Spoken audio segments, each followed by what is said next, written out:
Welcome everybody. This talk today is on advanced project data analytics and data trusts and the way it's going to change the way that projects are delivered.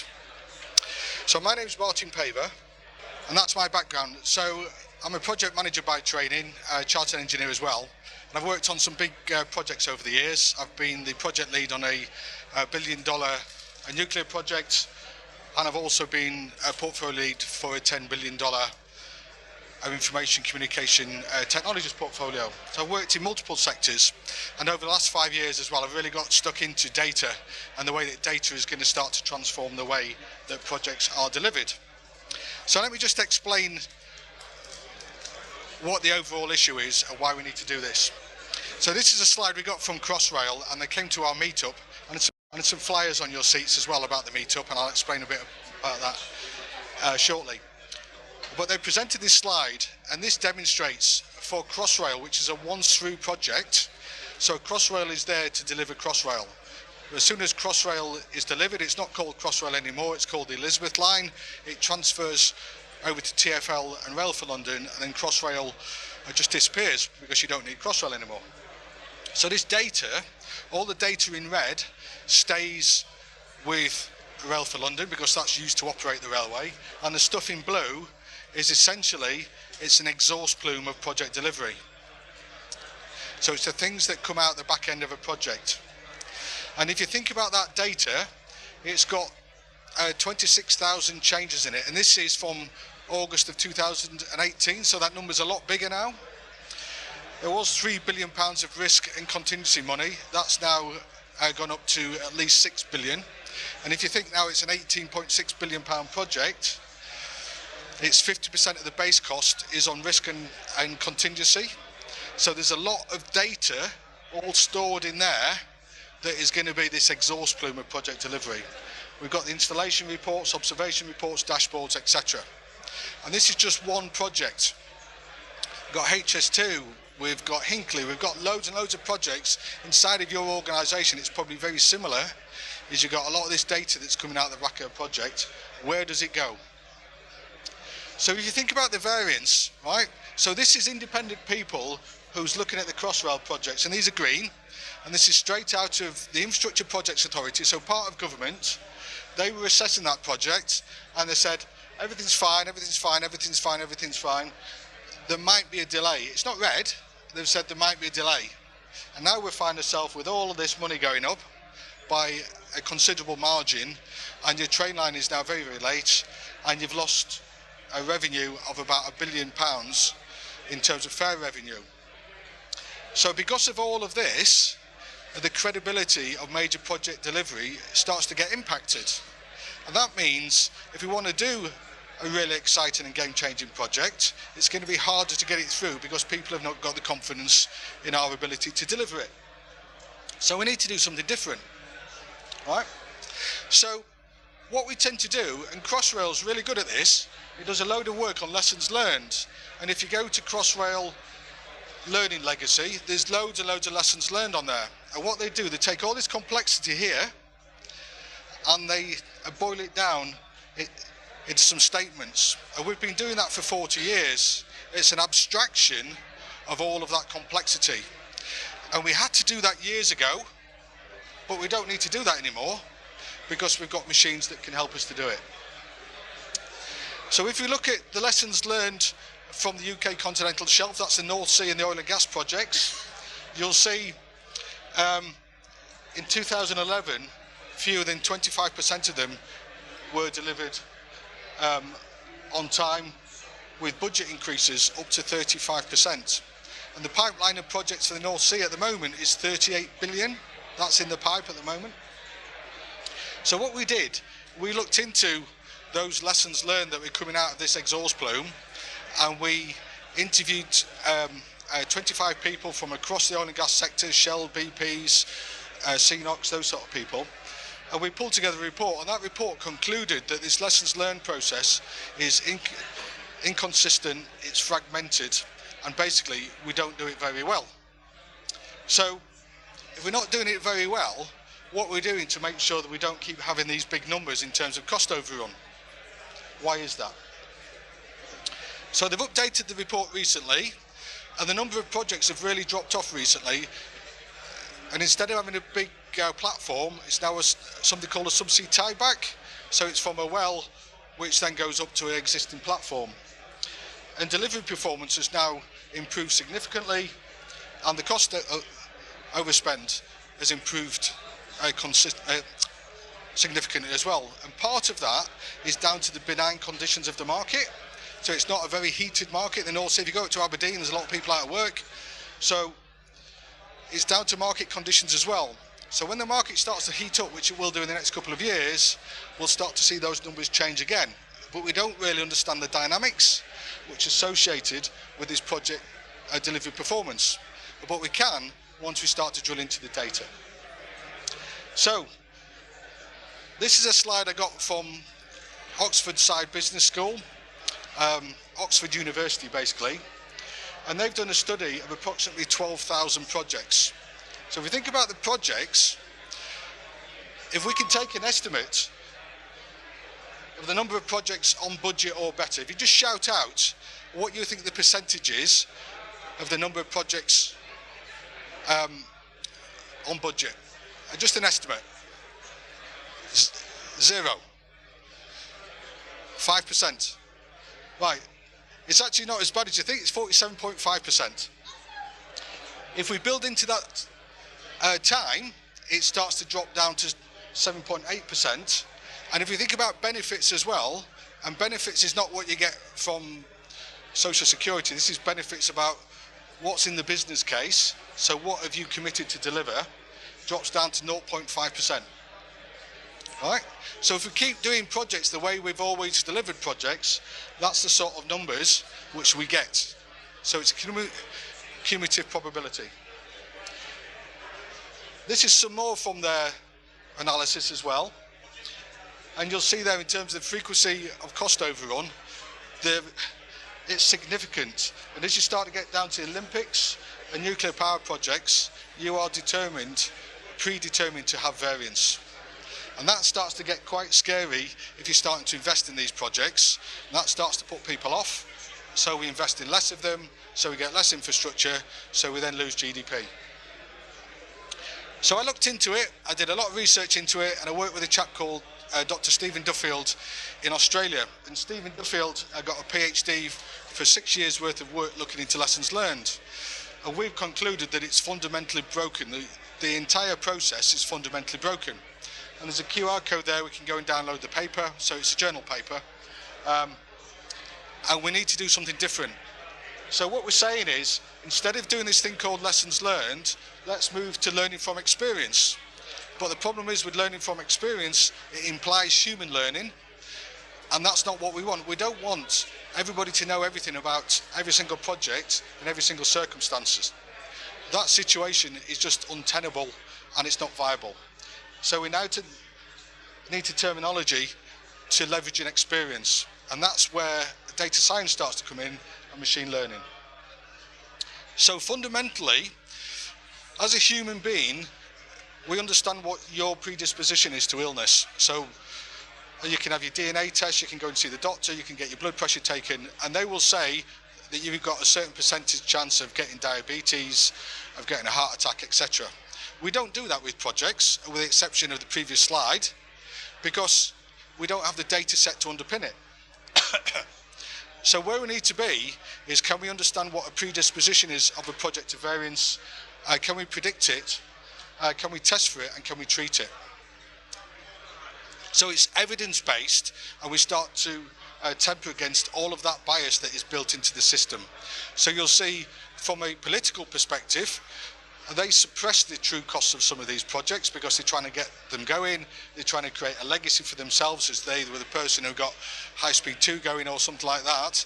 As soon as the project has been approved, the costs start to notch up. We can start to look inside of that. So if you think about data availability, if you've got Amazon, you've got billions of data points, you've got structured data lakes, it's all in quite a structured environment.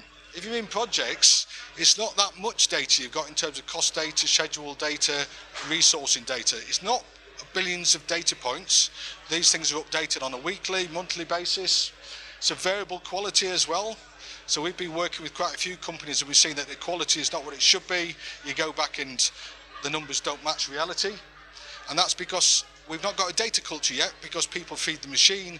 They're not doing this because they get a return off that investment of putting data into the machine in the first place.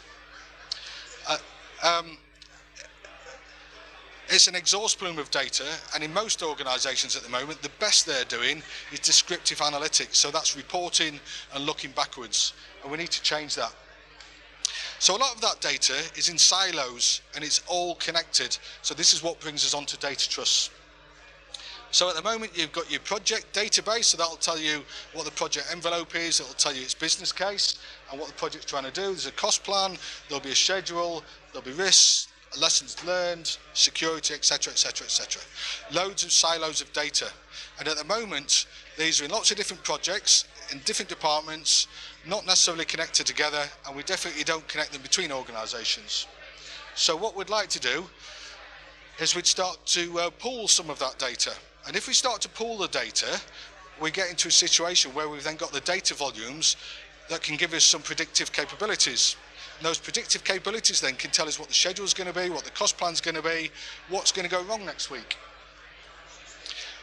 But the concern from the industry is they've got projects which are very embarrassing, or they've got projects which have got commercially sensitive data in it, so they don't want to put this into a open source data set. They want this data to be securely pooled. So what we do is we can put a password on each one of these data silos, and we can take it down to data entity level, and we can start to join all of these projects together inside of one organisation. And then we can take each of the projects from every organisation and then join together in a graph. So that means then we've got connected data, because we've got low data volumes in project delivery compared to something like Amazon, for instance. We can then get the inferences from the connected data rather than just from the raw data itself.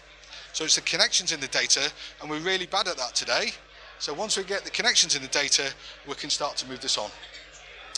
So in terms of data trust, there's quite a bit of work which has been done by the Open Data Institute.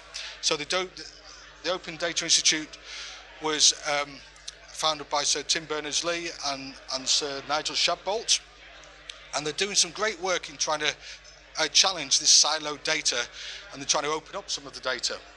So they got some money from the Office for Artificial Intelligence, which is part of the Department for Culture, Media and Sports, and they've done quite a lot of work on data trusts. And if you Google them, you put in Open Data Institute's data trust reports, you'll see their reports from about March time, and they've done lots of investigations into some proof of concept pilots. So they did a pilot on food waste, illegal wildlife trade, and something about the Greater London Authority as well. So that was a proof of principle to look at it. So we're going to take this a step further. So I've been working with the Oil and Gas Authority, and that's the regulator for the North Sea, and I've also been working with Sir Robert McAlpine, and we're going to get 2 data trusts going. So it's a data trust for the North Sea, because in the North Sea there's a public mandate which is through the maximising economic recovery rules. So if you work in the North Sea, it's your obligation to get the most from the North Sea that you can in terms of abstraction of assets. So it's taxpayers' money because they take a take on it, so they want that oil and gas out the ground. And at the moment, if we're all working separately and the cost of these projects is starting to shoot up, what we want to do instead is start to pull some of that data so we can deliver projects more cost effectively, and those investment cases which are marginal, so those marginal fields at the moment, if we can bring the cost point back and make the projects more deliverable, we're then in a situation whereby we deliver more projects, we get more out in the North Sea, we get more tax take from it. With Sir Robert McAlpine, we've been working with them, and now we've got a lot of other organisations on board, such as Kier, Mace and a few others. And we've got the data trust up and running in terms of the concept, and now we're going through some implementation.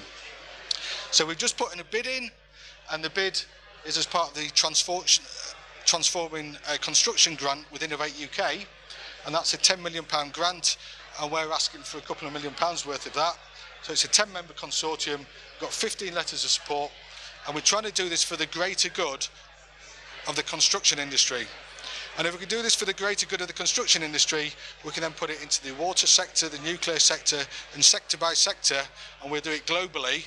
We can really start to move the bar on what we do with analytics in project delivery. And that means as well, we start to break project delivery. Do you need a scheduler anymore if you've got a raft of schedules that tell you what the logic is to build something? So you know instinctively that you put the foundation down first, you build the walls, and you put the roof on.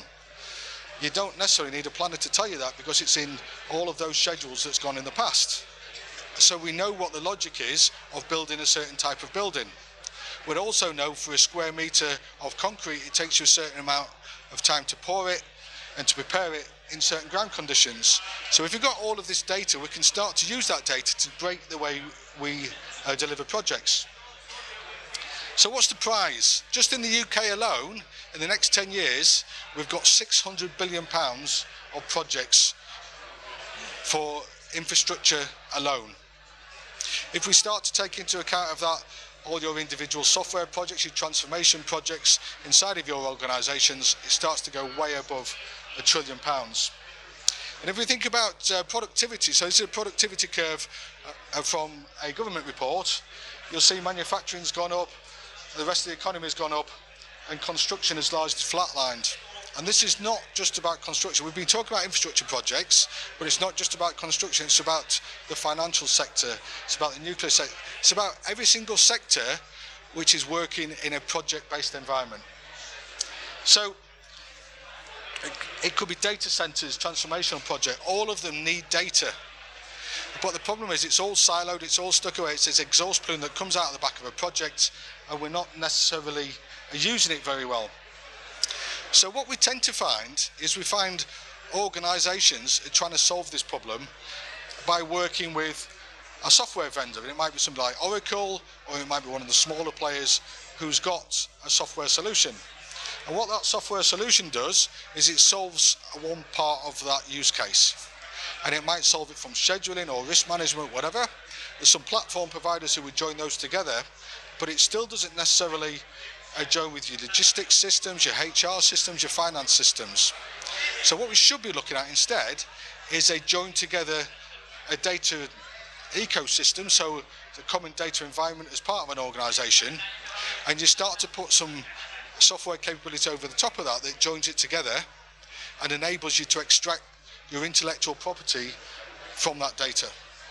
And if we start to join that together through a data trust, it means we then start to get the insights that previously would have been unimaginable. So we can really make some massive differences. So it is a critical T-junction today. Do we turn left and start to accept the data's patchy in projects, it's not very good? Or do we turn right and say, we really believe in this vision, and we start to move towards data-driven project delivery? So we start to build up some of our capabilities, we start to attend hacks, we start to get upskilled. And there's Rishi in the audience today as well, I've noticed, and Rishi comes along and he freely gives up his time at the moment, at the weekends, and invests that with upskilling people on understanding what project data analytics is all about. And if we don't do this, we will never get to this future of advanced project data analytics. If we don't start to think about data and build this data culture, we will never get there.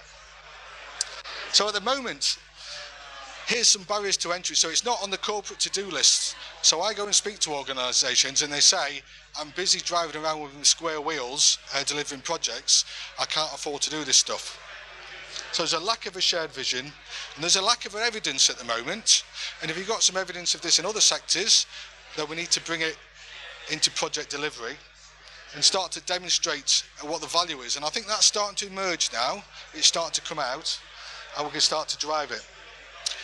In terms of the investment case, so what is this going to cost organisations? What's the roadmap to get there? And we start to flesh some of that out, but it needs to be done as a community. There's no point doing it individually in each organisation, because we'll just put in different business cases and reinvent it. If we pull together, we'll get there a lot quicker. So there's a lack of skilled horsepower and a lack of data in terms of siloed data and poor quality data. So what we're trying to do is fix the first one through a white paper, and if you'd like to be involved in that, then come and see me afterwards. And we're trying to lay out this overall vision and the size of the prize and what we can do by all working together. Steering boards, and we need to throw some innovation at the problem as well. In terms of the horsepower, we've got the meetups going, and there's a meetup tonight at 6 o'clock. It's in here. So if you'd like to come along, there's free pizza and some free beer as well. So please come along. We run those on a monthly basis in London. We've got a community in total is about 4,500 people, and we've grown that since December 2017. So that's about trying to create this critical mass of people who is really going to change the future of project delivery. We've got an apprenticeship going as well, so that's going to start in January, and that's not the conventional apprenticeship of years ago where you get an 18-year-old and you train them up. This is about continuing professional development to enable people to reskill, because there's going to be a lot of people in project delivery whose job is going to change, and if they don't change with it, then somebody else will take that job off them. Things like document control, risk, planners, those sort of jobs, they will get disrupted, and that is a certainty. So what we'd like to do is to give people the tools to be able to invest in themselves so they can start to go on this journey. We run master classes, and I've referred to one with Rishi, for instance. We do about 6 of those per hackathon. And in terms of data as well, we need to make this easy. This is not about somebody sitting down with corporate systems and pulling files out one by one and trying to pull data out. This is about saying, let's use advanced capabilities like robotic process automation, APIs, that sort of thing, to start to rip this data out, join it together and associate it, and then pool it through a data trust. It's at that point we start to really disrupt project delivery. So we run these national events, which is Project Hack. It's £25 to get in, and we only charge £25 because if we don't charge anything, loads of people don't turn up, and we had £1,000 worth of food went in the dustbin. So we charge 25 quid, and it goes to cancer research, less VAT and stuff. So please come along. And we've got the meetups, and we've just opened one in Aberdeen as well. So that's working with the Oil and Gas Technology Centre, and we're doing this all for the greater good of the profession and for project delivery. So the more we can deliver these projects cost effectively, the more projects we deliver, the more infrastructure we build, the more we put on GDP. So there's a QR code for Project 5. It's in Project Hack 5. It's in March, and if you sign up now, there's a bit of an early bird discount on there. So in terms of this apprenticeship, if you're interested in it, we've set this up because we think it's really important to grow capacity. And what we're finding is, if you've got a data scientist and they go into a project delivery environment, they tend to get bored quite quickly because it's not got the challenges of something like Amazon, for instance, which has got the data volume, data quality, etc. So it's dirty data, messy data, the data's not quite in place yet, it's a bit sort of hit and miss. So what we're trying to do is to create capacity through the equivalent of a foundation degree. So it's a 15-month scheme, and what we're trying to do is just work with the community and say, let's get some capacity and let's start to drive this. If we've not got capacity, we can have all the data in the world through the data trust, but we'll never be able to process it because we won't have the people who understand it. So these things are very symbiotic, and they need to work together in unison. So if you're interested in that, I've got some flyers, and have a look on the website as well, projectingsuccess.co.uk. So in terms of conclusion, this is progressing at pace in loads of other sectors, and it's about time we start to bring it to project delivery. This affects your broadband, it affects your motorways, it affects your airports, it affects your power network, it affects everything that you touch every day of the week. If we don't start to make this better, we're not going to keep up, and we won't get the infrastructure in place which you all deserve. So we're a late adopter, but if we all pull together and we get the data science community involved in this, so in terms of this meetup, it's not just a load of project people, it's about 50-50, and we need the data people in the room to start to crunch some of that data which is in the data trust and really start to drive this vision. In terms of some organisations, there's organisations such as Sir Robert McAlpine, for instance, who's really taken a lead on this. They're quite visionary with it. Other people are starting to catch up. But it's a matter of just starting small and then building it up and building the data culture. But it's also thinking big. If you don't think big, you'll never get there. You'll just finish up polishing little bits of data, and we'll never get to this data trust that we've been talking about. So when it moves, it's going to be really difficult to catch up with it. Because just imagine a situation whereby if we've done a gap analysis between your use case, and your use case is not what you've got today, your use case is going to be something in 3 or 4 years' time when you start to think like a bot. And when you start to think like a bot and you say, what's going to go wrong next week? Where's the best place to spend my contingency? What's the best way of shaving 10% off the schedule, etc.? It's a different data set than what you're collecting today. So imagine a situation where you start to just map that out, and you've got the data model and you're starting to collect data that nobody else has got. It then starts to get transformational. So if you've got a 3 or 4 year lead on somebody else, they will never catch up with you. So this is going to be a race as well. So the organisations who move quick on this will start to capture the market and lead the market. So please get involved.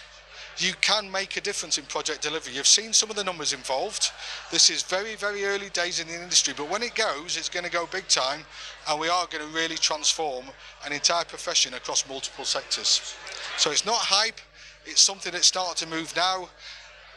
And I've been to another conference that we were in this morning, which is the Project Controls Expo up at the Emirates at Arsenal, and they're talking about this. There's lots of speakers now who started to just pose the question, why are we throwing away all this data?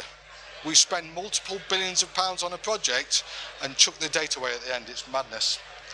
So please reach out to me. Find me on LinkedIn. I do post a lot of stuff about this as well. I keep you plugged in with stuff. So find me on LinkedIn and join the community as well. So look at projectdataanalytics.uk, and that's the community website. We post lots of events on there, blogs, videos, all that sort of thing.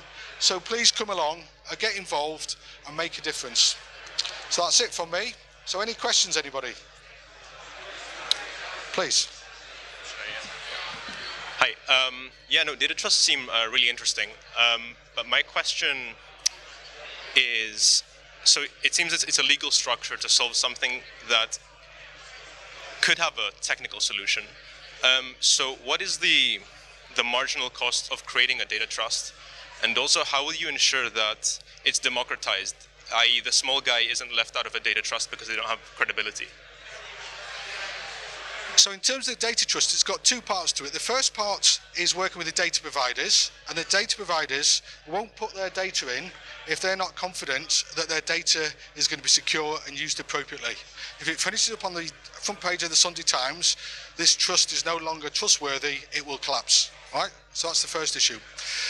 The next issue is in terms of making sure that people get access to it. That's why we run the community, is to democratize this stuff. That's why we run the hack, is to enable the small guy to get involved and start to get his hands on data.